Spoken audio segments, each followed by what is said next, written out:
السلام علیکم. بسم اللہ الرحمن الرحیم. الحمد للہ الذی علا بحولہ ودنا بطولہ مانع کل غنیمت وفضل وکاشف کل عظیمت وازل استعینہ قاہرا قادرا وتوکل علیہ کافیا ناصرا واشہد ان لا الہ الا هو الہ واحدا احدا الذي لم يتخذ في عز جلاله صاحبة ولا ولدا واشهد ان محمدا عبده المصطفى صلى الله عليه وسلم ورسوله المجتبى صلى الله عليه بعثه لإنهاء عذره وتقديم نذره صلى الله عليه وعلى أهل بيت الذين هم موضع سره وعبة علمه ولد أمره لهم خصائص حق الولاية وفيهم الوصية والإبراثة أوصيكم عباد الله ونفسي بتقوى الله. وہابیت کے سلسلے میں تذکرہ ہو رہا تھا. چند جملے اور عرض کرنا ہے اس سلسلے میں کہ ان کے بے اندازہ جرائم ہیں. پتہ نہیں کتنی مسجدوں کو گرایا انہوں نے، کتنے مقدس مقامات کو تباہ و برباد کیا. خود سن 95 میں جب میں نے حج کیا ہے تو کتنی مسجدیں باقی تھیں وہاں کے اوپر، لیکن اس کے بعد جو پھر حج کے اوپر گیا تو ساری مسجدیں جو تھیں وہ ختم ہو چکی تھیں اور ان کو سڑک پہ شامل کر لیا تھا. یہاں تک کہ وہ خندق جس وقت میں گیا ہوں سن 95 تو خندق موجود تھی، جو جنگ خندق ہوئی تھی تو مدینہ کے گرد وہ خندق موجود تھی اور جس میں رسول اللہ نے اپنے ہاتھ سے کھدائی کی تھی اور پیٹ کو پتھر باندھ کر کی تھی. بہت برے حالات تھے اس زمانے میں، کھانے پینے کی بہت زیادہ کمی تھی. پیٹ پر پتھر باندھ کر رسول اللہ شامل ہوئے تھے اس کھدائی میں. اس سڑک کو پاٹ کر، اس خندق کو پاٹ کر اب سڑک بن چکی ہے اور اس خندق کا کوئی وجود وہاں پر باقی نہیں. تو اب ظاہر ہے کہ اسی سے طالبانوں کو جو ہے ہمت مل رہی ہے، اسی سے القاعدہ والوں کو ہمت مل رہی ہے، اسی سے جو داعش والے ان کو ہمت مل رہی ہے. اسی طرح سے وہ یہ تمام تنظیمیں بھی ہیں، وہ بھی ائمہ کی قبور اور اصحاب کے قبور اور انبیاء کی جو قبریں ہیں ان کو بھی مسمار کر رہے ہیں. تو ان کے ایسے جرائم ہیں کہ جن کا اب کوئی تدارک ہی نہیں ہو سکتا، کیونکہ وہ نام و نشان ہی مٹ چکا ہے ان کا. اب نہیں پتہ کہ وہ مسجد کہاں کے اوپر ہے. جناب سلمان فارسی کی مسجد کہاں کے اوپر ہے، جناب بلال کی وہ مسجد کہاں کے اوپر ہے جہاں پر ولادت ہوئی تھی حضور سرور کائنات محمد مصطفیٰ صلی اللہ علیہ وسلم. کیسی بابرکت جگہ، کیسی بابرکت جگہ کہ جہاں پر ولادت ہوئی ہے وہ اس کا نشان مٹایا گیا. تو یہ مسلمان نہیں ہے، دشمنان اسلام ہیں. ہرگز کوئی مسلمان یہ کام نہیں کر سکتا کہ اس طرح سے رسول اللہ کے آثار مٹا دے، اصحاب کے آثار مٹا دے، اہل بیت کے آثار مٹا دے. یہ مسلمان ہو ہی نہیں سکتے. یہ مسلمانوں کے بھیس میں ہیں، مسلمانوں کی نقاب اڑے ہوئے ہیں اور اسلام کو نقصان پہنچا رہے ہیں. ایسے ایسے فتوے ہیں کہ جس سے اسلام کی تصویر مسخ ہو رہی ہے، اسلام کی تصویر گندی ہو رہی ہے. یہ ایسے ایسے فتوے دے رہے ہیں جو مسلمان کو فتویٰ دے ہی نہیں سکتے. میں نے پہلے ہی عرض کیا کہ یورپ میں اور امریکہ میں، اٹلی میں اور سب مقامات کے اوپر انہیں نے اپنے مدرسے بنا رکھے ہیں جس میں یہودیوں اور عیسائیوں کو مولوی بنانے کی ٹریننگ دی جاتی ہے اور پھر ان کو پھیلایا جاتا ہے پوری دنیا میں. ہوتے حق میں یہودی ہیں، ہوتے وہ اس میں عیسائی ہیں، ہوتے وہ غیر مسلم ہیں، لیکن لمبی سی داڑھی بھی ان کی ہے، جبہ بھی ہے، ابا قبا بھی ہے اور وہ اس طرح کے فتوے دے رہے ہیں، اس طرح کے کام کر رہے ہیں کہ جو اسلام کی طرف منسوب ہو، جو مسلمانوں کی طرف منسوب ہو جائے.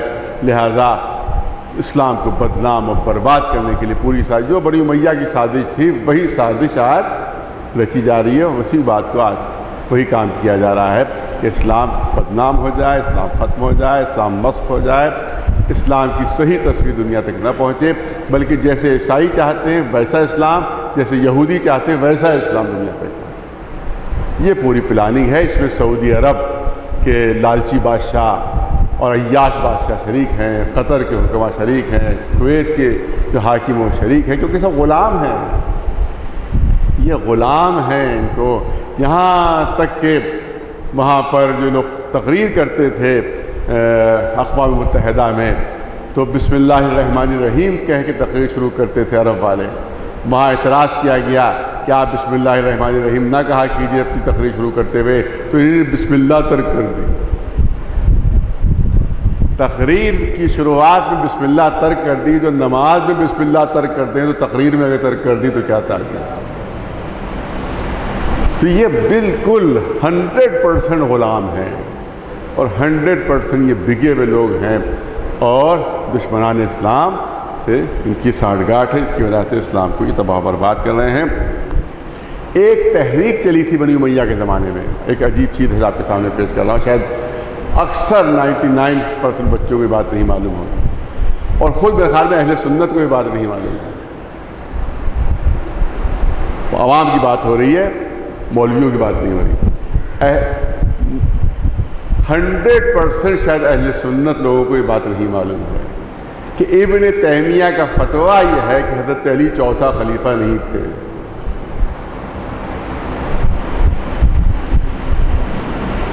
یعنی اب جو اہل سنت ہمارے لیے تو پہلے امام ہے وہ, لیکن اہل سنت میں تو چوتھے خلیفہ ہیں کہ نہیں ہیں. آپ دیکھیں کہ ان وہابیوں کی پوری تقریریں ہو جاتی ہیں 2-2 گھنٹے کی, کہیں پہ مولا کا نام ہی نہیں آتا. ارے چوتھا خلیفہ مانتے ہو کہ نہیں مانتے؟ 3 کے تذکرے کے بعد چوتھے کا تذکرہ کرو, بھئی تذکرہ تو کرو, ذکر تو کرو. اگر چوتھا مانتے ہو تو یہ کیا کہ 3 تذکروں کے بعد تذکرہ ختم, آگے کوئی نام نہیں, آگے کوئی تذکرہ نہیں. تو یہ بنی امیہ کی سازش تھی اس زمانے میں کہ چوتھا خلیفہ امیر شام کو مانا جائے, مولا علی کو نہیں. چوتھا خلیفہ راشد امیر شام کو مانا جائے, مولا علی کو نہیں مانا جائے. یہ پوری سازش تھی, لہذا یہ سازش اب دوبارہ پھر دہرائی جا رہی ہے. ابن تیمیہ کا فتویٰ کہ کیونکہ علی کی خلافت پر اجماع نہیں تھا, لہذا علی کو ہم چوتھا خلیفہ نہیں مانتے, علی کو چوتھا خلیفہ نہیں مانتے ہم, خلیفہ راشدین میں شمار. یہ خلیفہ تھے ہی نہیں رسول کے, وہ رسول اللہ کے خلیفہ تھے ہی نہیں, نہ پہلے نہ چوتھے, کچھ نہیں. اسی لیے آپ دیکھیں پوری تقریر ان کی مولویوں کی گزر جاتی ہیں, 3 تذکروں کے بعد چوتھا تذکرہ نہیں ہوتا. آپ دیکھ لیں, ٹی وی پہ دیکھ لیں, کہیں بھی کسی محفل میں دیکھ لیں, کسی میلاد میں دیکھ لیں, 3 تذکروں کے بعد بھی چوتھا تذکرہ نہیں ہوتا. مولا کا ابھی اگر چوتھا مانتے ہو تو پھر 3 کے بعد چوتھا تذکرہ تو کرو تم. بھائی ہمارے تو پہلے امام, لیکن چوتھا تذکرہ نہیں ہوتا کیونکہ ان کا ابن تیمیہ جو ان کا امام ہے, جو ان کا آقا ہے, جس کے بارے میں ان کا کہنا یہ ہے کہ رسول اللہ بھی آ کر اس کی تردید کر دیں تو رسول اللہ کی نہیں مانیں گے, ابن تیمیہ کی مانیں گے. ان کا فتویٰ یہ ہے کہ علی چوتھے خلیفہ نہیں تھے کیونکہ ان کی خلافت کے اوپر اجماع نہیں ہوا تھا. یہ اسی لیے جتنے بھی وہابی ہیں وہ سب حضرت علی کا نام لیتے ہوئے کتراتے ہیں, ان کا نام نہیں لیتے کیونکہ ان کا عقیدہ یہی ہے کہ یہ چوتھے خلیفہ نہیں تھے, اجماع نہیں ہوا تھا. یہ آج یہ بنی امیہ کے زمانے کی سازش, آج کی بھی سازش ہے. لیکن امام احمد ابن حنبل کا فتویٰ, سختی سے انہوں نے مخالفت کی تھی اس بات کی کہ امام مولا علی کو اہل سنت چوتھا خلیفہ نہ مانے. انہی نے اور خلفاء راشدین کی فہرست علی کو ہٹا دو. یہ سازش امام احمد ابن حنبل نے یہ فتویٰ دیا تھا کہ من لم یثبت الامامۃ لعلی فهو اضل من الحمار. ان کا فتویٰ تھا کہ جو, اب ظاہر اپنے عقیدے کے لحاظ سے ان کا فتویٰ تھا کہ جو علی کو چوتھا خلیفہ نہ مانتے ہوئے ان کو خلافت راشدین سے ہٹا دے وہ ایک گدھے سے بھی زیادہ بہکاوا ہے، وہ گدھے سے بھی بدتر ہے، گدھے سے بھی بدتر ہے۔ یہ امام ابن حنبل کا فتویٰ تھا۔ آپ نے کہا من نظم یربى علی ابن ابی طالب الخلافہ فلا تکلموہ فلا تناکحوہ، اگر کوئی علی کو چوتھا خلیفہ نہ مانے تو نہ اس سے کلام کرو نہ اس کے شادی بیاہ کرو، کیونکہ وہ پھر مسلمان نہیں ہے۔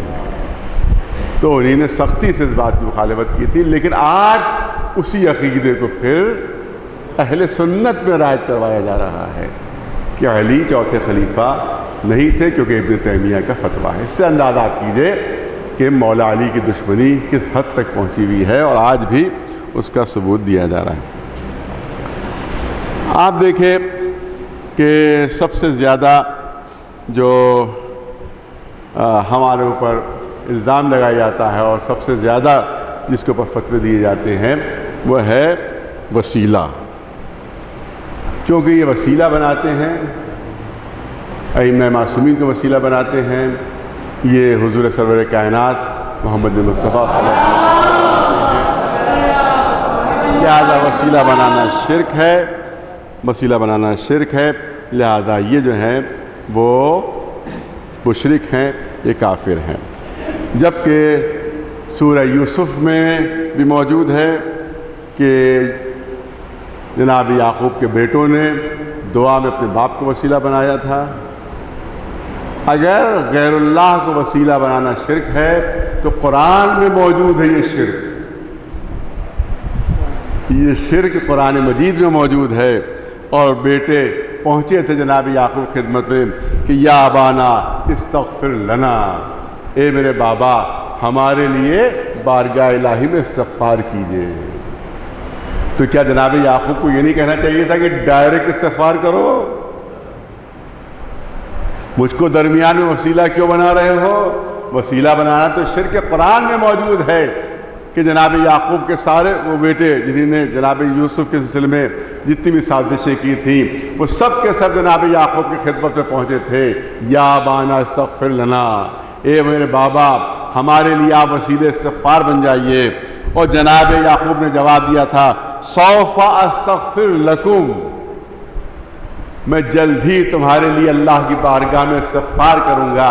اس کا مطلب ہے کہ وسیلہ بنانا اور وسیلہ بننا یہ قرآن میں شامل ہے، یہ قرآن میں داخل ہے۔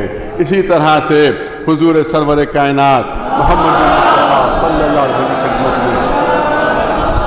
کی خدمت میں لوگ قرآن نے اعلان کیا کہ وَلَوْ أَنَّهُمْ إِذْ ظَلَمُوا أَنفُسَهُمْ جَاءُوكَ، قرآن کی آیت آپ کے سامنے پڑھ رہا ہوں کہ وَلَوْ أَنَّهُمْ إِذْ ظَلَمُوا أَنفُسَهُمْ جَاءُوكَ فَاسْتَغْفِرُوا اللَّهَ وَاسْتَغْفِرْ لَهُمُ الرَّسُولُ لَوَجَدُوا اللَّهَ تَوَّابًا رَحِيمًا۔ قرآن میں یہ شرطیہ طور پر پیش کیا جا رہا ہے، مشروط ہے، جملہ شرطیہ ہے، جملہ شرطیہ ہے۔ وہ کیا ہے؟ اگر یہ رسول اللہ کے پاس آتے جب انہوں نے اپنے نفس پر ظلم کیا، انہیں گناہ کیا، جب انہوں نے اللہ کی نافرمانی کی، جب انہوں نے گناہ کیا، جب انہوں نے اپنے نفس پر ظلم کیا، تو اگر یہ تمہارے پاس آتے، اللہ سے استغفار کرتے اور رسول کے ذریعے سے استغفار کرتے، لَوَجَدُوا اللَّهَ تَوَّابًا رَحِيمًا، تو اللہ کو بہت زیادہ رحیم اور توبہ کرنے والا پاتے۔ اس کا مطلب یہ ہے کہ قرآن کی تعلیم یہی ہے کہ اگر تمہیں توبہ کرنا ہے تو رسول کو وسیلہ بنا لو، اگر گناہوں کو معاف کروانا ہے تو ان کو وسیلہ بناؤ، ان کے ذریعے سے تمہاری توبہ قبول ہوگی اور انہی کے ذریعے سے اللہ کی رحمت تم تک پہنچے گی۔ ایک صلوات بھیج دیں محمد وآلہ۔ آج یہ فتویٰ دیتے ہیں کہ کیونکہ رسول اللہ کا دنیا سے رابطہ ختم ہو چکا ہے، توجہ رہے، لیکن جو ان کا فتویٰ ہے اس کا میں دو جملے میں آپ کے سامنے پیش کر دوں کہ جو کسی کی حاجت پوری نہ کر سکتا ہو اس سے مانگنا شرک ہے۔ پوری توجہ رہے، فتویٰ کیا ہے؟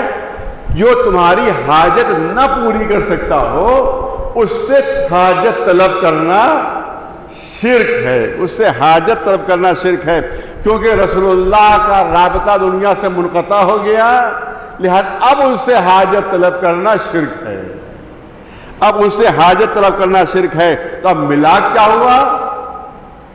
توجہ رہے، بہت سمجھدار مجمع ہے، بافہم مجمع ہے۔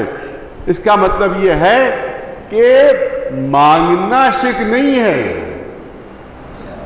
طلب کرنا شرک نہیں ہے، اس سے طلب کرنا شرک ہے جو حاجت پوری نہ کر سکتا ہو۔ ارے توجہ رہے، توجہ رہے۔ دیکھیں ملاک، ایک چیز ملاک ہوتی ہے، ایک چیز بنیاد ہوتی ہے، ایک چیز روٹ کہلاتی ہے۔ تو فتوے کا ملاک کیا ہے؟ کیونکہ اس سے حاجت طلب نہیں کر سکتے کہ جو حاجت پوری نہ کر سکتا ہو، اور کیونکہ رسول کا دنیا سے رابطہ منقطع ہو گیا ہے، وہ تمہاری حاجت پوری نہیں کر سکتے، لہذا ان سے مانگنا شرک ہے۔ اس کا مطلب ہے کہ مانگنا شرک نہیں ہے، طلب کرنا شرک نہیں ہے، جو حاجت پوری نہ کر سکتا ہو اس سے طلب کرنا شرک ہے۔ تو تمہارا عقیدہ یہ ہے کہ حاجت پوری نہیں کر سکتے، اور ہمارا عقیدہ یہ ہے کہ دنیا سے رابطہ باقی ہے، لہذا اگر طلب کرو گے تو حاجت پوری ہو کر رہے گی تمہاری۔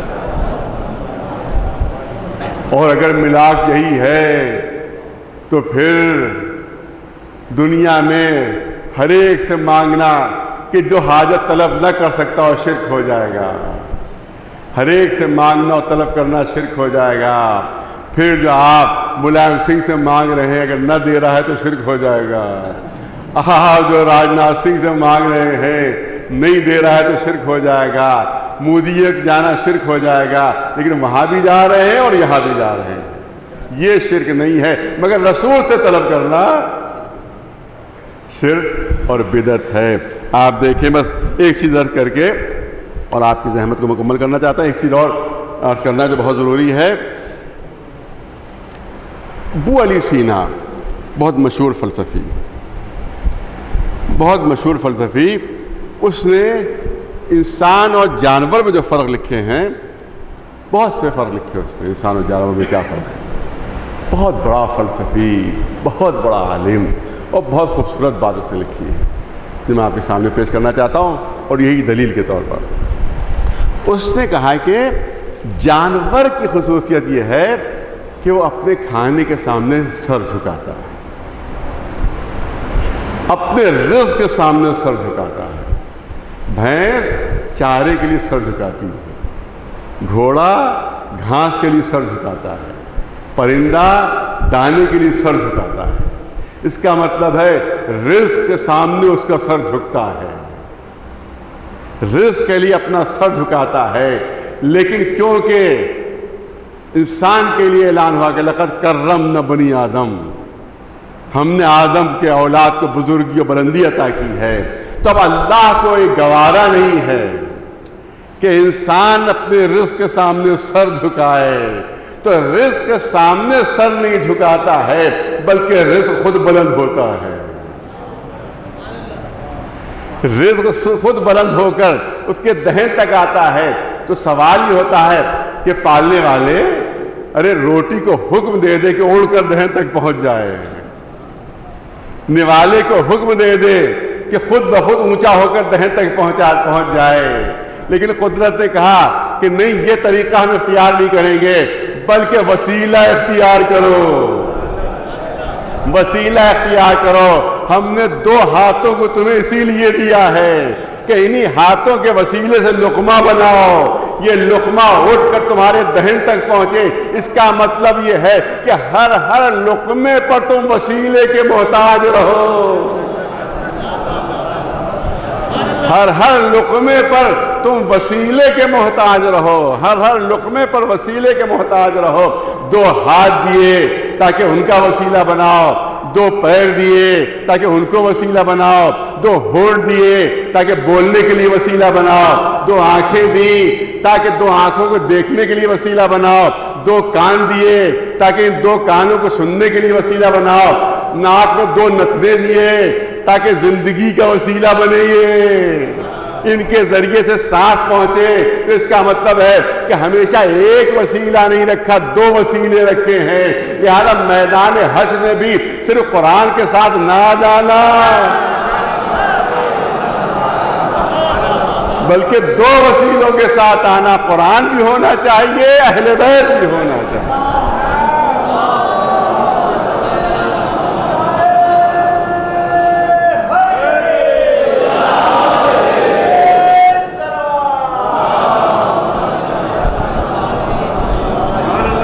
دوسرا بہت سخت مسئلہ جو اس وقت ابھرا ہوا ہے، پھر دوبارہ ابھرا ہے، وہ ہے طلاق کا مسئلہ۔ میں چاہتا ہوں دو جملے اس پر بھی عرض کر دیا جائے کہ اس وقت ایک عالم دین ہے کانپور میں، اسے توبہ کروائی جا رہی ہے، کیونکہ انہوں نے کہہ دیا کہ ایک نشست میں 3 طلاقیں جو ہیں وہ ایک ہی طلاق مانی جائے گی، لہذا ان سے کہا گیا کہ آپ توبہ کیجئے اللہ، اور آپ دوبارہ پھر کلمہ پڑھیے، دوبارہ پھر مسلمان ہو جائیے آپ، کیونکہ آپ اسلام سے خارج ہو گئے، کیونکہ آپ نے کہہ دیا کہ صاحب یہ 3 طلاقیں ایک وقت میں جو ہے وہ درست نہیں ہے۔ اور حقیقت بھی یہی ہے کہ 3 طلاقیں ایک نشست میں ناجائز ہیں، خلاف اسلام ہے، خلاف قرآن ہے، خلاف سنت رسول اللہ۔ دیکھیے صحیح مسلم شریف، صحیح بخاری اور صحیح مسلم 2 کتابیں ایسی ہیں کہ جو عالم اسلام میں سب سے معتبر سمجھی جاتی ہیں، بلکہ سیاہ ستہ سبھی معتبر سمجھے جاتے ہیں، لیکن ان دونوں کو زیادہ اہمیت دی جاتی ہے۔ تو صحیح مسلم میں روایت موجود ہے جو میں آپ کے سامنے پیش کرنا چاہتا ہوں۔ صحیح مسلم میں جناب ابن عباس سے روایت موجود ہے کہ آپ نے فرمایا کہ کانت طلاق علی عہد رسول اللہ و ابی بکر و سنتین میں خلافت عمر طلاق الثلاث الواحدہ۔ رسول اللہ کے زمانے میں، خلافت اول کے زمانے میں، اور حضرت عمر کی 2 سال کی خلافت کے دوران 3 طلاقوں کو ایک طلاق مانا جاتا تھا۔ 3 طلاقوں کو ایک طلاق مانا جاتا تھا۔ یہ خلیفہ دوم کا اجتہاد تھا کہ انہی نے کہا نہیں 3 طلاقوں کو ایک وقت میں 3 طلاقیں مانا جائے گا، بلکہ اگر جمع کا صیغہ بھی استعمال کر دیا گیا تو اس کو بھی ضروری نہیں کہ 3 مرتبہ کہے طلاق طلاق طلاق، 3 مرتبہ کہے طلاق طلاق طلاق، بلکہ صرف 1 مرتبہ کہے کہ طلقتک ثلاثاً، یہ بھی 3 مرتبہ مان لیا جائے گا، یہ بھی 3 مرتبہ مان لیا جائے گا، کیونکہ یہ 3 طلاقیں ہو جائیں گی۔ اس کے بعد اب حلالہ کی ضرورت ہو جائے گی، اور وہ دوسری شادی کرے، اور اس کے بعد پھر وہ دوبارہ اور بہت سے اس میں شرائط جو بیان بھی نہیں ہو سکتے کہ اس کے بعد وہ دوبارہ اپنی مر جائے یا اپنی مرضی سے طلاق دے، تو اس کے بعد پھر دوبارہ یہ اس سے نکاح کر سکتا ہے۔ یہ ہے صحیح مسلم میں موجود کہ رسول اللہ کے زمانے میں بھی 3 طلاقیں ایک طلاق شمار ہوتی تھی، حضرت ابو بکر کے زمانے میں بھی 3 طلاقیں ایک طلاق شمار ہوتی تھی، 2 سال 3 سال تک حضرت عمر کے زمانے میں بھی 3 طلاقیں ایک ہی طلاق شمار ہوتی تھی۔ بعد میں جب طلاقیں زیادہ ہونے لگی تو اجتہاد کیا حضرت عمر نے کہ بھائی یہ 3 طلاقوں کو بار بار کہی جائیں، 3 بار ایک ساتھ ایک نشست میں بیٹھ کر، ایک نشست میں ایک ساتھ اگر 3 طلاقیں کہہ دی جائیں تو 3 طلاقیں مانی جائیں گی۔ اس کا مطلب یہ ہے کہ نہ زمانہ رسالت میں تھا، نہ زمانہ خلافت اول میں تھا، نہ قرآن میں یہ موجود ہے، بلکہ یہ اجتہاد ہے، اور اجتہاد آپ کو معلوم ہے کہ قرآن کے مقابلے میں اجتہاد نہیں ہو سکتا، قرآن کے مقابلے میں اجتہاد نہیں ہو سکتا، سیرت رسول اللہ، سنت رسول اللہ کے مقابلے میں اجتہاد نہیں ہو سکتا، لہذا یہ اجتہاد نہیں تھا، خطا اجتہادی تھی، یہ خطا اجتہادی تھی۔ لہذا جو کہہ رہا ہے کہ یہ طلاق جو ہے وہ غلط ہے، اس کو توبہ نہیں کرنا چاہیے، جو کہہ رہے ہیں صحیح ہے وہ توبہ کرے، کیونکہ خلاف قرآن مجید بھی ہے، خلاف سنت رسول اللہ بھی ہے۔ اور دوسری چیز، ایک مرتبہ بمبئی میں مجھ سے انٹرویو لیا جا رہا تھا، تو میرے ذہن میں یہ بات آئی کہ میں نے کہی میں نے کہا کہ یہ بتائیے مجھے، وہاں انٹرویو لیا جا رہا تھا، یہ بتائیے مجھے کہ اگر کسی نے 3 قتل کیے ہوں اور عدالت یہ سزا دے کہ اس کو 3 بار پھانسی دی جائے، تو یہ کیا حکم عدالت صحیح ہوگا؟ 3 قتل کیے تو 3 بار سزا ملنا چاہیے اسے، 3 پھانسیاں ہونا چاہیے۔ تو یہ 3 پھانسیاں ممکن ہیں؟ کیا دوبارہ لاش کو چڑھایا جائے گا؟ جب ایک بار پھانسی ہو گئی تو دوبارہ پھر پھانسی نہیں ہو سکتی جب تک اس کو دوبارہ زندہ نہ کیا جائے، اس میں دوبارہ روح نہ پھونکی جائے، اس وقت تک دوبارہ پھانسی نہیں ہو سکتی۔ جب ایک بار طلاق دے دی، پوری توجہ رہے، جب ایک بار طلاق دے دی تو وہ زوجہ ہی نہیں رہی۔ طلاق کے لیے زوجیت ضروری ہے، جب وہ زوجہ ہی نہیں رہی تو اب یہ دوسری طلاق آپ کس کو دے رہے ہیں؟ یہ دوسری طلاق کس کو دے رہے ہیں؟ جب تک وہ زوجہ کے حکم میں نہ آئے اس وقت تک دوسری طلاق نہیں ہو سکتی، اس وقت تک دوسری طلاق نہیں ہو سکتی جب تک زوجہ کے حکم نہ آئے۔ اسی لیے ہمارے اماموں کا حکم ہے کہ ایک طلاق دینے کے بعد رجوع کرے تاکہ زوجہ کے حکم میں آئے، اور اگر عدت طلاق ختم ہو جائے تو دوبارہ نکاح کرے تاکہ زوجہ کے حکم آئے، تب دوسری طلاق ہو سکتی ہے، تب دوسری طلاق ہو سکتی ہے۔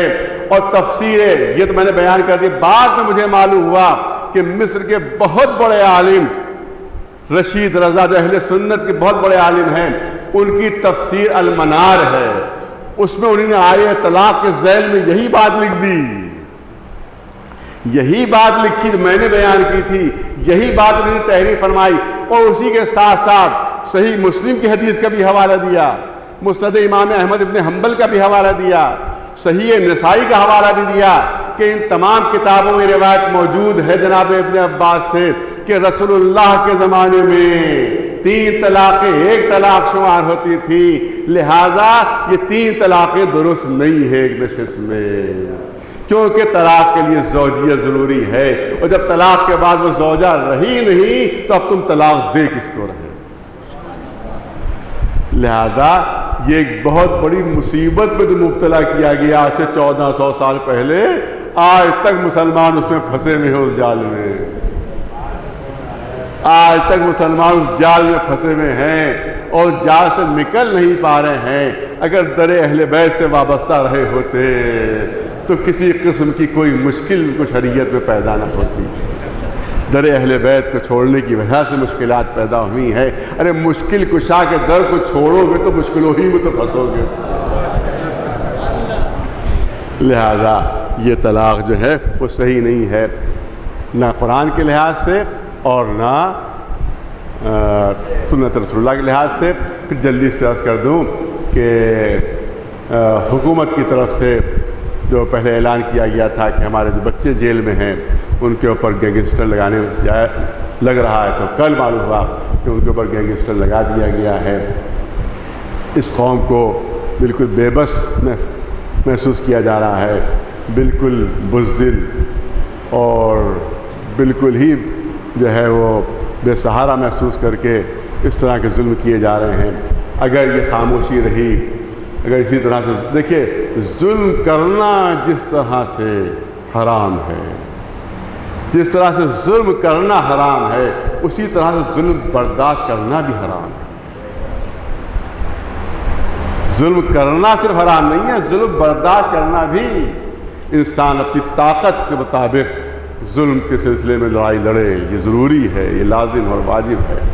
لہذا اس پہ ہمیں اس میں آگے بڑھنا چاہیے ہماری قوم کو، ورنہ خواتین کی بھی نوبت آ جائے گی، پھر علماء کی نوبت آ جائے گی جب وہ دیکھیں گے کہ قوم میں خاموشی طاری ہے، بالکل دب گئے ہیں، کچل گئے ہیں، تو پھر یہ اور آگے بڑھیں گے۔ جو خواتین نامزد ہیں ان کو گرفتار کیا جائے گا، جو علماء نامزد ہیں ان کو گرفتار کیا جائے گا۔ لہذا اس میں عوام کو آگے آنا چاہیے، اس سلسلے میں اس کے لیے کوئی تحریک بہت ضروری ہے۔ اسی لیے میں نے دونوں جلسوں میں عرض کیا، درگاہ کے جلسے میں بھی اور چھوٹے امام باڑے کے جلسے میں بھی، اگرچہ چھوٹے امام باڑے کے جلسے میں کم مجمع آیا تھا، بے توجہی کا وہ شکار ہو گیا تھا وہ جلسہ، لہذا ہم پر کوئی الزام نہ رکھا جائے. ہماری جتنی طاقت ہے ہم عمل کر رہے ہیں، ہماری جتنی قوت ہے ہم عمل کر رہے ہیں، لیکن اگر عوام نے ساتھ نہیں دیا تو بھگتنا عوام ہی کو پڑے گا. لہذا اس سلسلے میں آپ کو آگے بڑھنا ہوگا.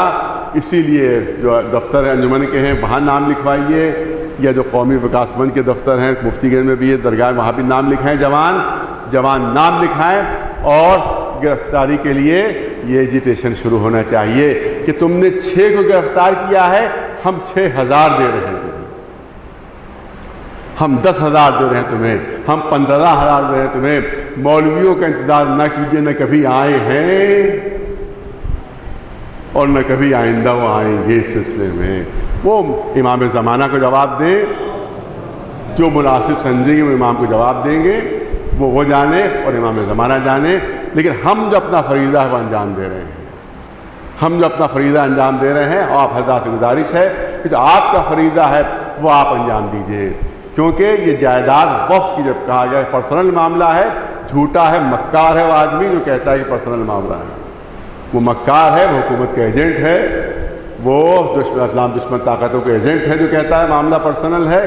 یہ امام زمانہ کی جائیداد کا معاملہ ہے، یہ امام کی جائیداد ہے جس کو بچانے کے لیے ہم آگے بڑھے ہیں، جس کے لیے لاٹھیاں کھائی جا رہی ہیں، جس کے لیے جیل جایا جا رہا ہے. یہ امام کی جائیداد، اس میں کوتاہی کر رہے ہو، اس میں لاپرواہی کر رہے ہو. لہذا جواب دہ ہوگا، ایک ایک فرد جواب دہ ہوگا اس سلسلے میں، ایک ایک فرد جواب دہ ہوگا اس سلسلے میں. اگر اس سلسلے میں کوتاہی ہو، مجھ میں جتنی طاقت ہے، کیونکہ آپ کو معلوم ہے کہ مجھے رات میں جاگنا منع، زیادہ سفر کرنا منع، زیادہ ٹینشن منع، سب چیزیں منع ہے، لیکن ہر لمحے ٹینشن رہتا ہے، ہر لمحے ٹینشن رہتا ہے. کس وقت طبیعت خراب ہو جائے کچھ نہیں پتہ. دواؤں کے ذریعے سے بہرحال وہ سلسلہ چل رہا ہے، لیکن یہ کہ بالکل میرے لیے آنا کسی بھی ایجیٹیشن میں مناسب نہیں ہے. اس کے بعد بھی میں کوشش کرتا ہوں کہ ہر جگہ حاضر رہوں، کیونکہ مسئلہ امام زمانہ علیہ السلام کا ہے، مسئلہ ہمارے آقا اور مولا کا ہے. اس میں کوئی کوتاہی نہ ہونا چاہیے، اس میں آگے بڑھنا چاہیے. عوام مولوی نہیں آ رہے ہیں. ایک انجمن کے ایک عہدیدار نے یہ بات کہی کہ سارے مولانا جب پلیٹ فارم پہ آئیں گے تب ہم بھی آئیں گے. ایک انجمن کے ایک عہدیدار نے یہ بات کہی بس، اور انجمنوں نے نہیں کہی. ایک انجمن کے ایک عہدیدار نے بات کہی کہ سارے مولانا پلیٹ فارم پر آئیں گے تب ہم آئیں گے. شرط ایسی لگ دی جو قیامت تک پوری نہ ہو سکے. جو امام کے زمانے بھی لوگ امام سے کہیں گے ارے آپ کو تشریف لے آئے، ہم تو موجود تھے. تو امام کے ساتھ بھی ایک پلیٹ فارم پر نہیں ہوں گے تو میرے ساتھ کہاں آ جائیں گے؟